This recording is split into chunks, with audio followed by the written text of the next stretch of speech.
श्री गुरु चरित्र अध्याय 8। ओम श्री गणेशाय नमः। श्री सरस्वत्यै नमः। श्री गुरुभ्यो नमः। श्री कुलदेवतायै नमः। श्रीपाद श्री वल्लभ श्री नरसिंह सरस्वती नमः। दत्तात्रेय गुरुभ्यो नमः। नाम धारक ने उत्सुकता से सिद्ध मुनि से विनती की कि उसे भगवान दत्तात्रेय के अगले अवतार के विषय में वह विस्तार पूर्वक बताएं। सिद्ध मुनि ने कहा, वास्तव में भगवान दत्तात्रेय के द्वितीय अवतार की दिव्य लीलाओं को तो बड़े बड़े महात्मा और योगी भी पूर्ण रूप से समझने में असमर्थ हैं। इसीलिए तुम यह याद रखना कि मैं कितना भी विस्तार पूर्वक उनकी लीलाओं का वर्णन करूं, तो भी यह वर्णन खंडित और अपूर्ण रहेगा। जैसा कि मैंने तुम्हें पहले बताया था कि श्री पादवल्लभ स्वामी ने एक ब्राह्मण स्त्री को भगवान शिव की पूजा में अपने जीवन समर्पित करने के लिए कहा था। उसने वैसे ही भगवान शिव की आराधना में अपना पूर्ण जीवन व्यतीत किया और अगले जन्म में उत्तर भारत के धर्मनिष्ठ परिवार में जन्म लिया और अम्बा के नाम से पुकारी जाने लगी। बड़ी होकर उस सुंदर, सुशील और सद्गुण युक्त कन्या का विवाह एक धर्मनिष्ठ सदाचारी युवक, जिसका नाम माधव शर्मा था, से संपन्न हुआ। अम्बा एक पतिव्रता स्त्री थी और उसका पति, जो कि महान शिव भक्त था, की संगत ने उसके पूर्व जन्मों के संस्कारों को बढ़ावा दिया और फलस्वरूप वह भी शिव भक्ति में लीन हो गई। कुछ समय पश्चात उसने एक पुत्र को जन्म दिया। आश्चर्य की बात यही थी कि वह शिशु साधारण नवजात शिशुओं की भांति रोया नहीं, अपितु जन्म लेते ही उसने ओम शब्द का उच्चारण किया। यह सुनकर वहां उपस्थित सभी लोगों को आश्चर्य हुआ। ज्योतिषियों ने माधव शर्मा को विश्वास दिलाया कि उनका पुत्र भगवान विष्णु का अवतार है। उसकी जातक पत्रिका देखकर उन्होंने भविष्यवाणी की कि यह बालक महान पुरुष बनेगा और संन्यास लेकर सारे विश्व का उद्धार करेगा।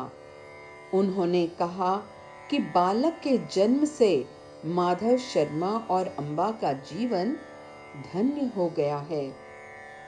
बालक के ओम उच्चारण करने का समाचार सारे नगर और आसपास के क्षेत्र में फैल गया।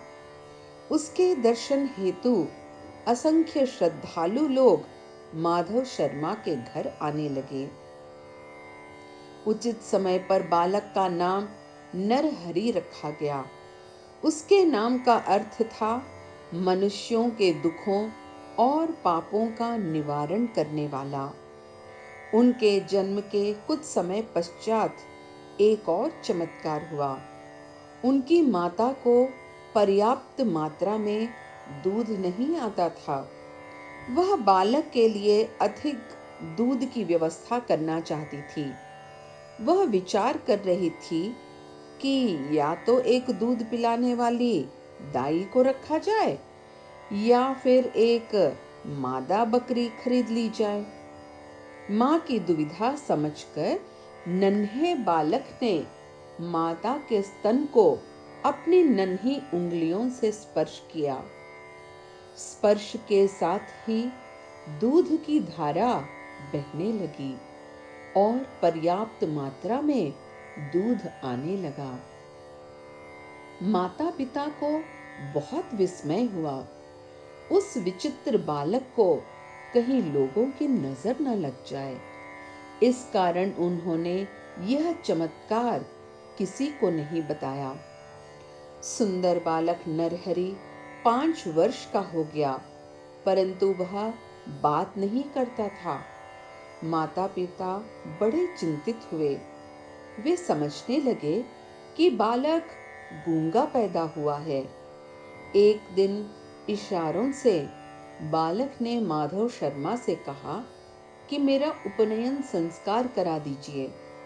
उसकी इच्छा अनुसार उस अल्प आयु में ही माधव शर्मा ने बालक का उपनयन संस्कार कराया। पिता ने बालक को गायत्री का उपदेश दिया और बालक ने मन ही मन गायत्री का उच्चारण किया और ब्रह्मचर्य की शपथ ली। उसने अपनी माता से भोजन की पहली भिक्षा ली और तीनों वेदों का उच्चारण करने लगा।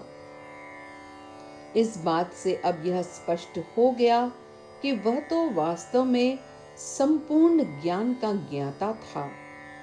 फिर बालक नरहरि ने 3 बार आदरपूर्ण अपने माता पिता की यह समझकर परिक्रमा की कि प्रथम वह ईश्वर के मातृपन और पितृपन के भौतिक प्रतिनिधि हैं, द्वितीय यह रचयिता और पोषणकर्ता के भौतिक प्रतिनिधि हैं, और तृतीय यह ईश्वर, माता पिता और संपूर्ण मानव जाति के गुरु के प्रतिनिधि हैं।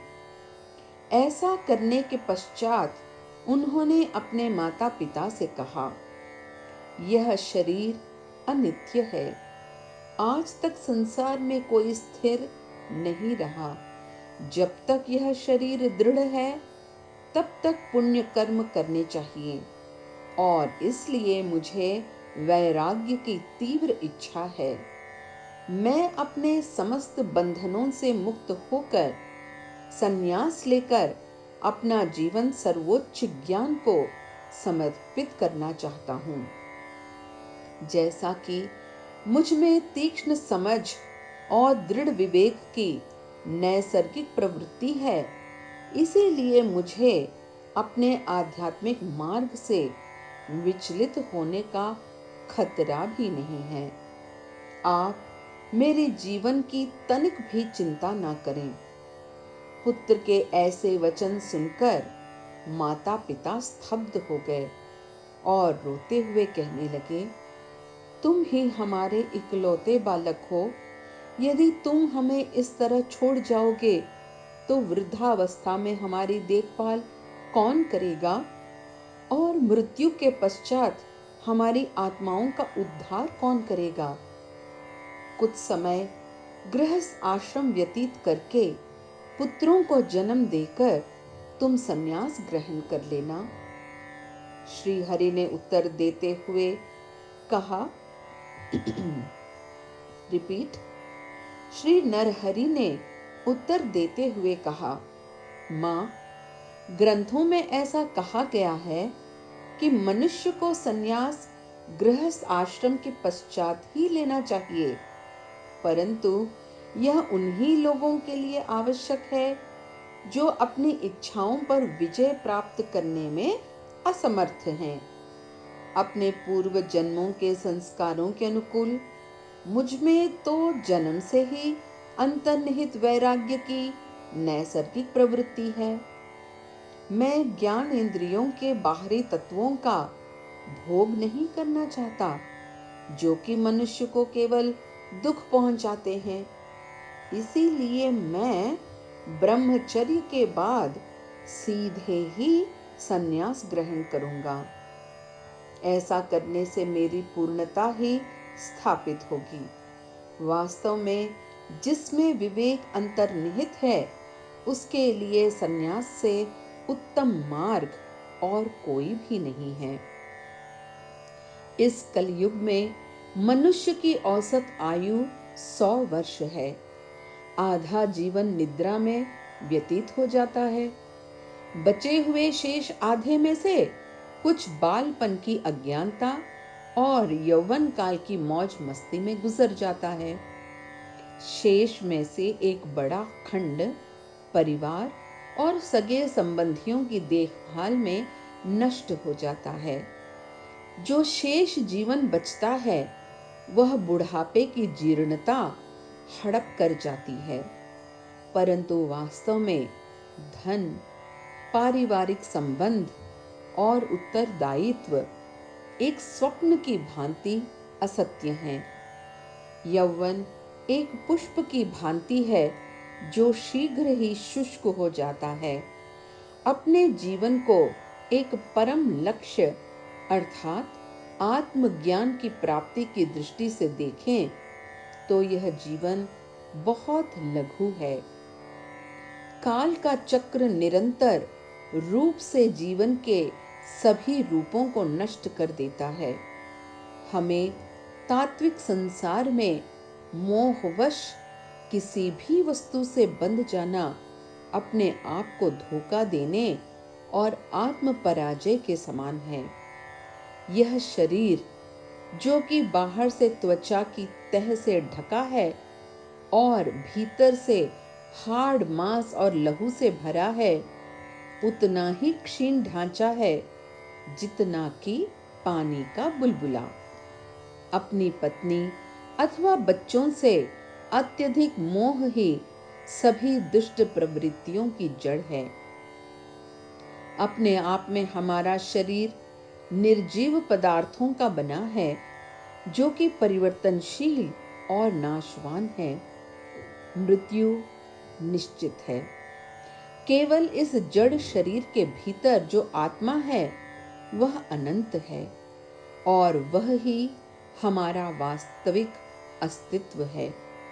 इस संसार के दुख और सुख अपेक्षित एवं काल्पनिक हैं, इसलिए यह ऐसे भ्रामक अनुभव हैं जिससे हर व्यक्ति को गुजरना पड़ता है। इस भ्रम की जंजीरों को मनुष्य केवल गुरु कृपा से ही तोड़ सकता है। जो मनुष्य एक अभिजात ब्राह्मण के रूप में जन्म लेकर भी इस भ्रम से मुक्ति पाने की चेष्टा नहीं करता, वह केवल अपने आप को धोखा देता है। इसीलिए हे माता, मेरे निश्चय में विघ्न न डालो और मुझे जाने दो। आपकी कोख से और भी बालक जन्म लेंगे, ऐसा मेरा आशीर्वाद है। मेरा ध्यान करते हुए आप भी इस अज्ञान और दुख के सागर को पार कर लोगे। यह कहते हुए श्री नरहरि ने अपनी माता को अपने वास्तविक दिव्य रूप के दर्शन दिए। अपनी ज्ञान दृष्टि से माता को उसी क्षण अपने पिछले जन्म का स्मरण हुआ और उसने प्रभु से कहा, प्रभु, आप तो दत्त अवतार श्री वल्लभ हैं, जिन्होंने मुझे पिछले जन्म में आत्महत्या के पाप से बचाया था। मैं आपको नमस्कार करती हूँ। आपकी महिमा का पूर्ण रूप से गुणगान करने का सामर्थ्य तो चतुर्मुखी ब्रह्मा जी में भी नहीं है। इसीलिए मैं एक भ्रमित जीव आपको क्या जान सकूंगी। यह जो अभी कुछ ज्ञान मुझे प्राप्त हुआ है, यह भी आपकी असीम कृपा और मेरे सौभाग्य से संभव हुआ है। आप तो वास्तव में अंतहीन हो। संपूर्ण सृष्टि और ब्रह्मांड आपके असीमित फैलाव में ही समाई हुई है। मेरा ऐसा कहना है कि आप मेरे पुत्र हो। त्रुटिपूर्ण है क्योंकि आप तो अनंत हो। हमारे परिवार में आपके जन्म से हमारे पूर्वजों का जन्म सफल हो गया। आपकी इच्छा सर्वशक्तिमान है और संपूर्ण सृष्टि के हित के लिए आपके संन्यास लेने के संकल्प में मैं विघ्न नहीं डालूंगी। आप मुझे आशीर्वाद दीजिए कि आपके दिव्य रूप का यह गौरवान्वितमय दर्शन मेरे हृदय पर सदैव अंकित करें। आपने मुझे यह आश्वासन दिया है कि मेरे और भी बालक उत्पन्न होंगे। कृपया आप जब तक हमारे पास रुक जाइए। श्री नरहरि ने शालीनता से अपनी माँ की विनती मान ली और रुक गए। सौभाग्यशाली माता पिता प्रतिदिन प्रभु के दिव्य रूप का पूर्ण ज्ञान रखते हुए उनकी पूजा करते थे। बहुत से ज्ञानी महात्मा धर्म से संबंधित अपनी समस्याओं और प्रश्नों के समाधान के लिए उनको घेरे रहते थे। बहुत से ऐसे लोगों की समस्याओं का समाधान हो गया और उन्हें आत्मज्ञान की प्राप्ति भी हो गई। कुछ समय पश्चात अम्बा ने जुड़वा पुत्रों को जन्म दिया। जब वे 3 माह के हुए तो नरहरि ने अपनी माता से कहा, हे माता, तुम्हारी मनोकामना पूरी हो गई है। तुम्हें यह जो 2 पुत्र हुए हैं वे भी दीर्घायु हैं। तुम्हें और 2 पुत्र और 1 कन्या होगी। अब मुझे जाने की अनुमति दो। माता ने उन्हें अनुमति दे दी। उन्होंने अपने सिर को वस्त्र से ढककर गेरुआ वस्त्र धारण कर पांव में खड़ाऊं पहन लिया और हाथ में दंड लिए प्रसन्नता पूर्वक घर से बद्रीनाथ के लिए निकल पड़े। रास्ते में वाराणसी तीर्थ पहुंचे और एक जिज्ञासु की भांति योग साधना में जुट गए। एकांत स्थान पर वज्रासन धारण कर अपने श्वास को नियंत्रित किया और फिर खचेरी की यौगिक मुद्रा धारण कर आंतरिक नाद में ध्यानस्थ हो गए। उस स्थान के तपस्वियों को उनमें साक्षात प्रभु के दर्शन हुए। श्री नरहरि को प्रणाम करते हुए सन्यासियों ने कहा, हे प्रभु, आपने मानव रूप सन्यास आश्रम की प्राचीन पावनता और गरिमा को पुनः निर्मित करने के लिए धारण किया है। प्राचीन काल में आदि शंकराचार्य ने इसे स्थापित किया था, परंतु अब यह बहुत दयनीय स्थिति में है। आप कृपया इसे फिर से प्रचारित करें। कलयुग के प्रभाव से दुष्ट लोग अब आत्मज्ञान की महत्ता को समझने में असमर्थ हैं और इसलिए संन्यास ग्रहण करने से कतराते हैं, जबकि कमजोर व्यक्तियों के लिए कलयुग दारुण है। परंतु फिर भी इस युग की यह एक विशेषता है कि अन्य युगों की अपेक्षा ब्रह्मानंद की प्राप्ति इसमें सुगमता से ही हो सकती है।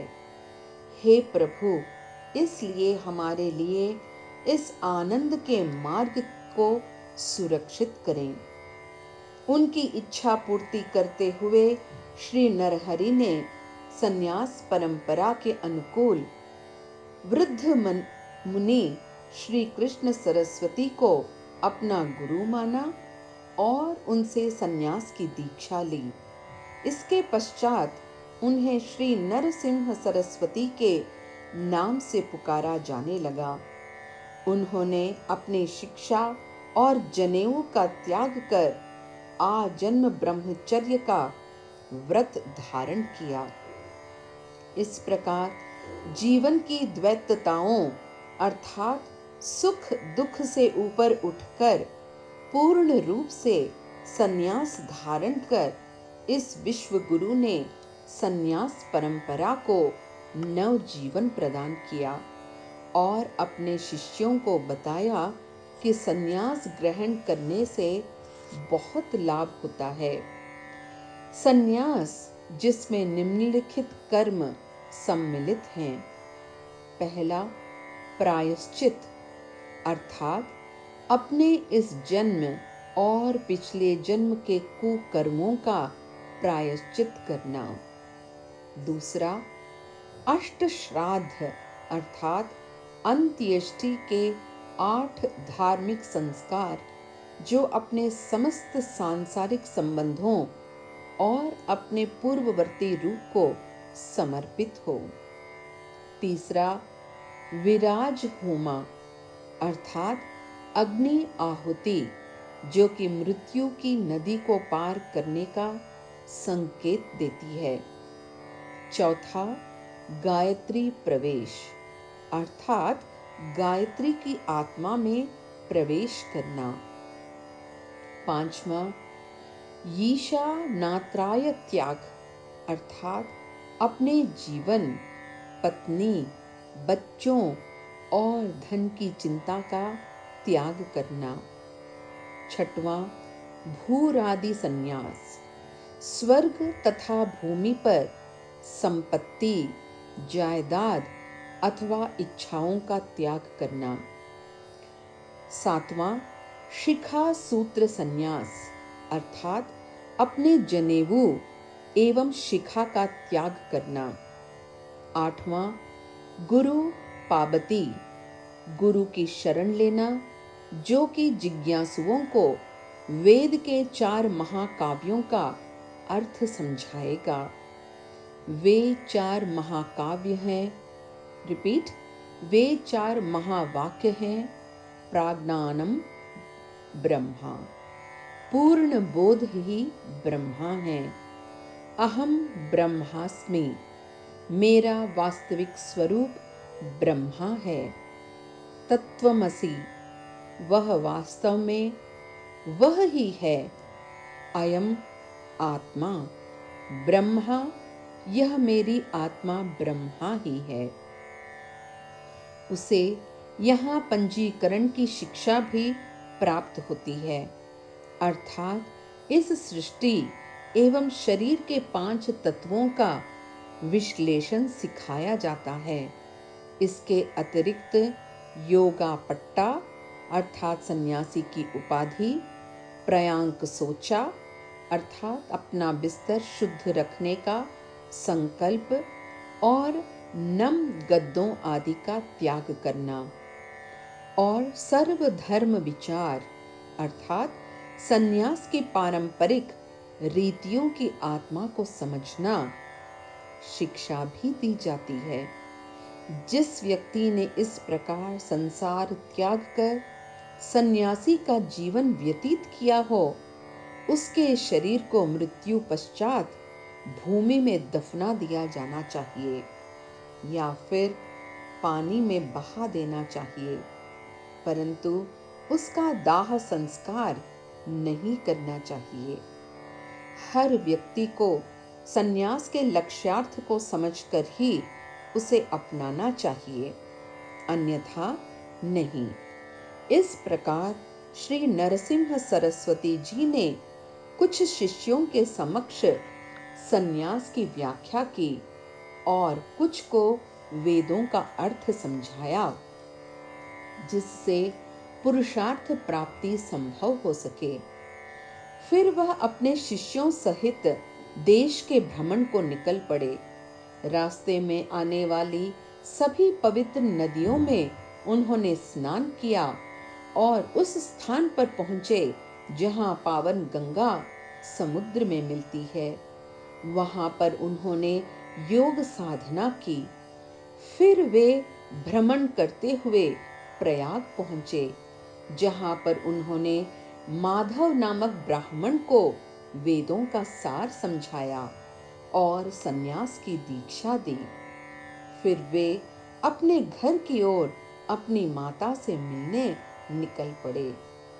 ध्यान पूर्वक गुरु चरित्र का वर्णन सुनता हुआ नाम धारक सिद्ध मुनि से पूछता है, यह कृष्ण सरस्वती जिन्हें श्री हरि के गुरु बनने का सौभाग्य प्राप्त हुआ, कौन है? श्री नरसिंह सरस्वती स्वयं जगत गुरु हैं। तब फिर उन्हें कृष्ण सरस्वती से सन्यास दीक्षा की क्या आवश्यकता पड़ी? सिद्ध मुनि ने कहा, जिस प्रकार भगवान राम गुरु वशिष्ठ के शिष्य हुए, भगवान कृष्ण गुरु संदीपनी के शिष्य हुए, उसी प्रकार श्री नरसिंह ने दत्त अवतार होते हुए भी श्री कृष्ण सरस्वती को अपना गुरु माना। मनुष्य का रूप धारण करने पर भगवान को भी साधारण मानव के धर्मों के नियमों का पालन करना चाहिए, अन्यथा धर्म की हानि होती है। इसलिए अवतरित रूप में भगवान इन नियमों का जल कल्याण हेतु बहुत ध्यान रखते हैं। भगवत गीता ने भी तो कहा है कि जो कुछ भी श्रेष्ठ मानव करते हैं, संसारी लोग उसी को धारण करते हैं। अब मैं तुम्हें श्री कृष्ण सरस्वती जी की गुरु परंपरा का वर्णन करूंगा। भगवान शिव प्रथम गुरु थे। विष्णु शिव के प्रथम शिष्य थे। ब्रह्मा विष्णु के शिष्य बने और फिर यह परंपरा इस प्रकार चली। ब्रह्मा, वशिष्ठ, शविथी पराशर, वेदव्यास, शुक्राचार्य, मौढ़पाद, गोविंद शंकर भागवत पद, विश्वरूपाचार्य, बोध ज्ञानी, सिंहगिरी शंकराचार्य, ईश्वर, नरसिंह तीर्थ, विद्या तीर्थ, शिव तीर्थ, भागीरथी तीर्थ, विद्यारण्य, मलयानंद, देवतीर्थ, यदावेंद्र सरस्वती और यदावेंद्र सरस्वती के शिष्य श्री कृष्ण सरस्वती, जिन्होंने श्री नरसिंह सरस्वती को सन्यास की दीक्षा दी।